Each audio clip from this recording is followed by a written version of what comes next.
Здравствуйте, дорогие друзья! А вы знаете, кем был Исмаил Самани и как он правил государством? Исмаил Самани – великий эмир, основатель государства в Средней Азии, эмир Мавереннахра и Хорасана из династии Саманидов. Исмаила Самани считают отцом таджикской нации и гордостью всего персоязычного народа. Исмаил вошел во всемирную историю добродушным и набожным мусульманином. С детства он умом и сердцем принял ислам.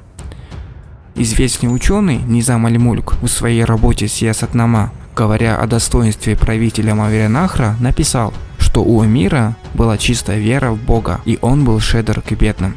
Современники Исмаила рассказывали, что правитель зимой часто садился на лошадь и разъезжал по городам и селениям, чтобы узнать, как живет простой народ. Это говорит о том, что Исмаиль ибн Ахмад Самани не господствовал, а честно и жертвенно служил своему народу. Столицей государства Саманидов был древнейший город Средней Азии – Бухара. Город Бухара и Самарканд в период правления Исмаила Самани превратились в крупнейший центр культуры, развития торговли, науки, литературы и искусства.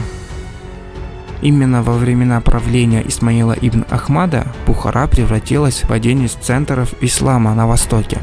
Исмаил ибн Ахмад придавал большое значение идеологии ислама. Он оставил миру и мусульманам ценное историческое наследие. Это построенные во времена его правления большие города на территории Средней Азии, такие как Бухара, Самарканд, Мерв, Худжанд, Герат, Балх, Гисар, Термиз, а также ряд городов на территории современного Ирана. Он возвел большую соборную мечеть, специальную мечеть для приезжих, строил медресе, библиотеки, ханахи, приюты для странствующих суфиев, покровительствовал искусством, поощрял развитие архитектуры. При дворе Исмаила Самани были собраны лучшие ученые, писатели, философы, поэты, астрономы. Имена таких, как Ибн Сино, Абу-Райхан Бируней, Аль-Харазми, имам Термизи, Рудаки, Фирдауси, Сади, Амар Хайям сегодня известны всему миру. А ведь они жили и творили на территории столицы Таджикской империи Саманидов. И дала жизнь этим гениям таджикская земля. Поэтому с большим почтением и уважением таджики должны относиться к древней исторической эпохе правления династии Саманидов, времени, когда сформировалась таджикская нация с общим языком, территорией и культурой.